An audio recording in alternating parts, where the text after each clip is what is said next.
Hey, fam, what's up? My name is Kevin. Welcome to Kevin News. So today I'm here with Talent.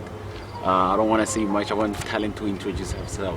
Talent, please. Yes, Kevin, it's good to be here. My name is Talent Biela. Well, I'm an SMU student, basically. That's who I am. I think a lot of other things will unfold as we go on with the conversation. Okay. I wanted you to talk about SMU graduate / student. Tell us about the graduate side. Come on, Kevin. So basically, yeah, I mean, I'm what people would consider a chronic student, I guess. I mean, I did my BSc here, majored in mathematics and chemistry. Graduated, did BSc honors mathematics. Graduated, did BSc honors applied mathematics, and I'm currently in the field of medicine. Okay, that sounds like a resume. So okay, we are here to talk about spirituality, more into the ancestors side of, perspective, the view of ancestors. Sure. I don't know if I put it right, but okay, Talent. Can you please tell me about your relationship with God before we go anywhere? I mean, for me, like those two coexist. But anyway, in terms of God, I'm a firm believer in God. Yes. I mean, in Zulu we call him Umvelinqang. You know what I mean? So, I mean, the beginning and the end solely lies with him. So for me, there's no confusion in terms of Umvelinqang and where we are in terms of our ancestral gifts and ancestral spirits and whatever Okay, so you say there's no confusion. None. What is the relation? What is the thing that connects God with ancestors? You would know, okay, that, like I'm saying, in the beginning of time, obviously there has been God all the damn time, And then again, God created human beings in their image, in His image, Yes.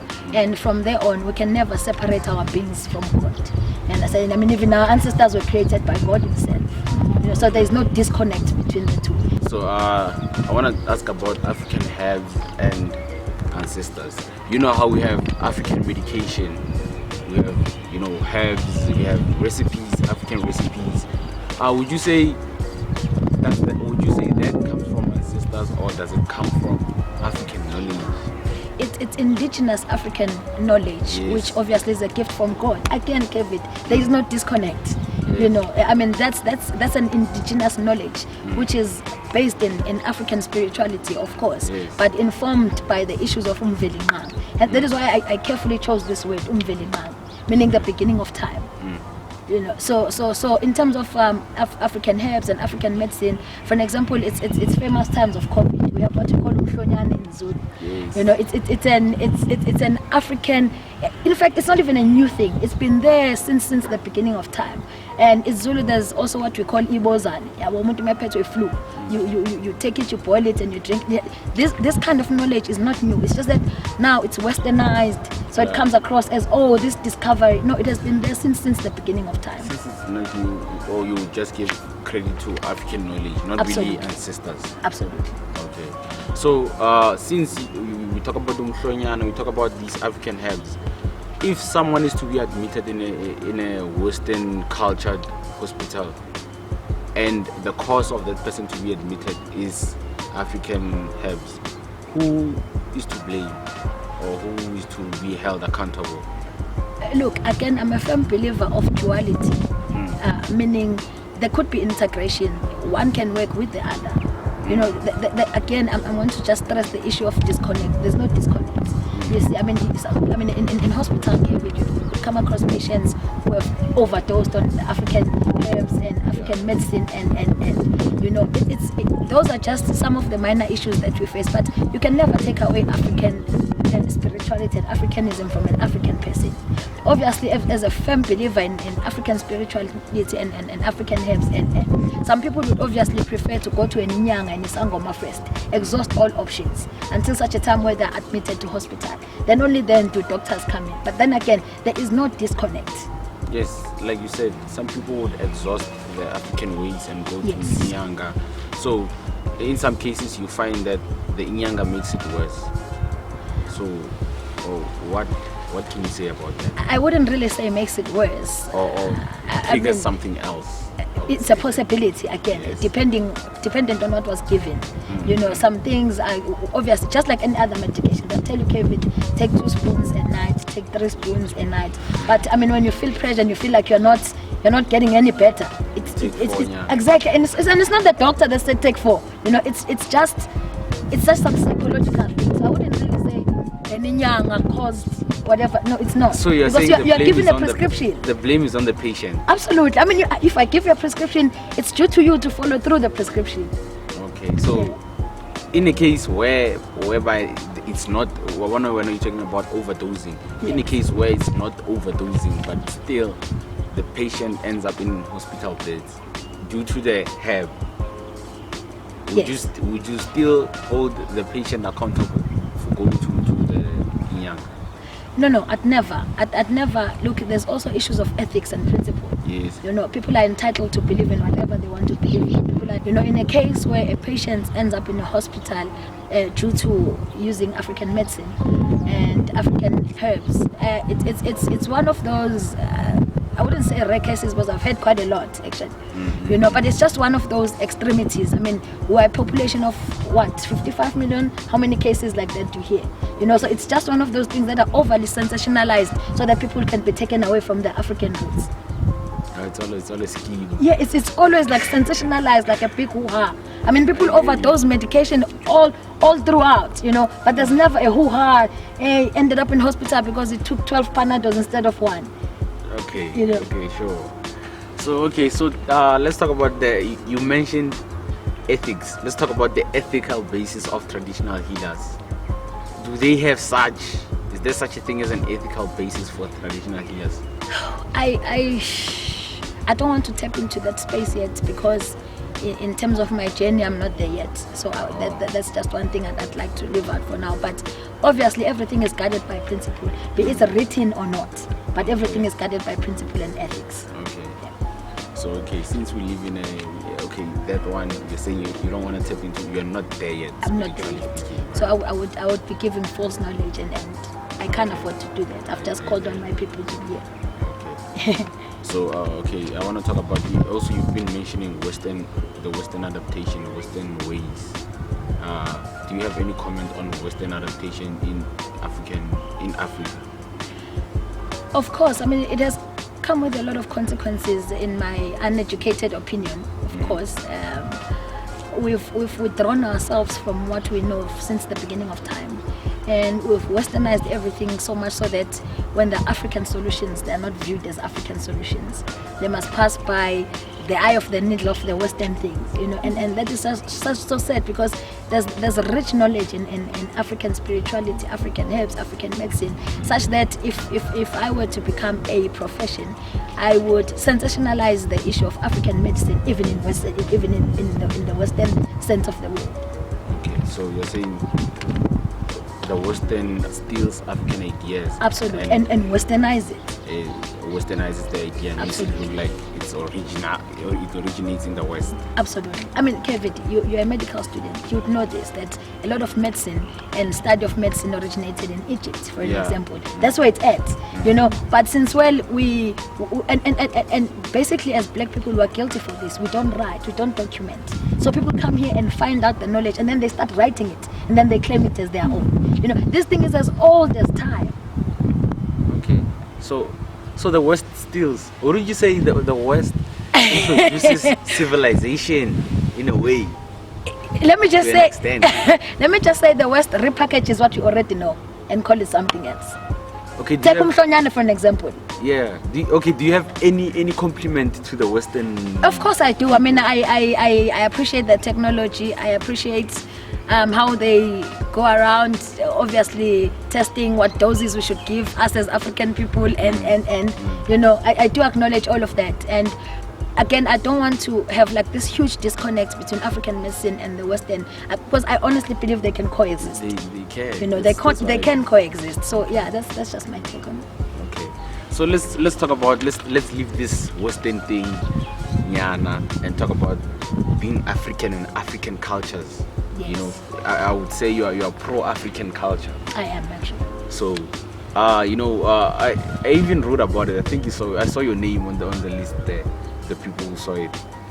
African cultures and patriarchy and toxic masculinity. Would you say Africanism promotes that? It does, and it doesn't.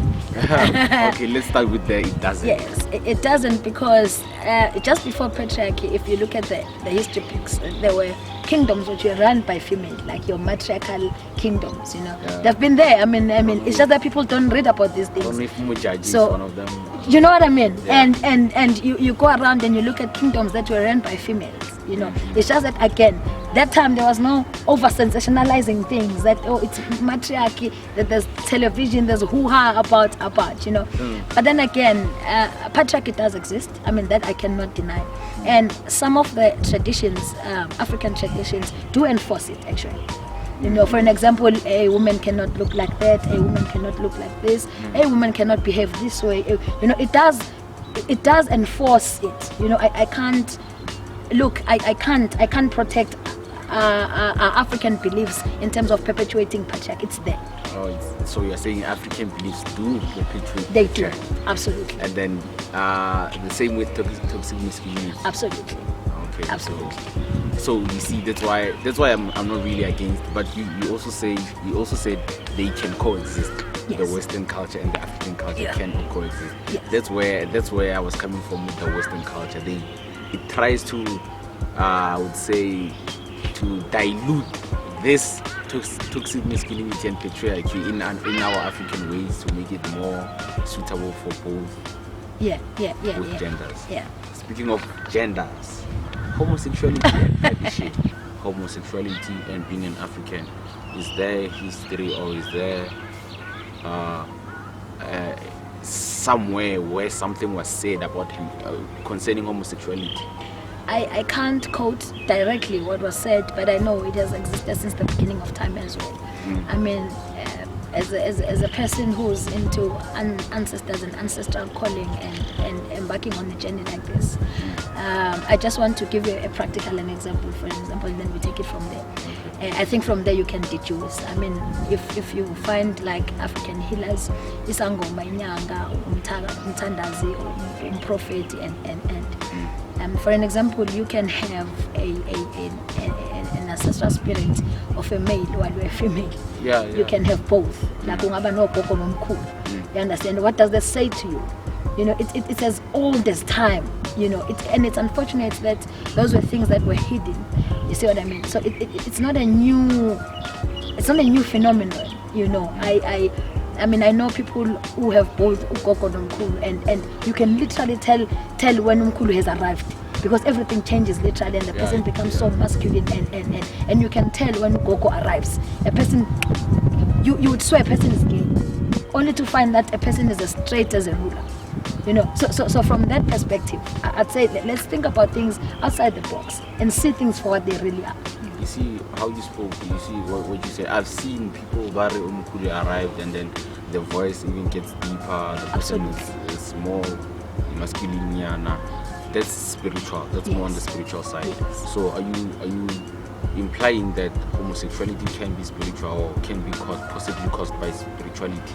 Not necessarily caused, because now cause sounds like this sounds huge like bad thing, like okay. yes, I don't know, yeah, I know influence. that also, and be mostly influenced by those things. Remember, when you're a gifted child, Kevin, you don't choose.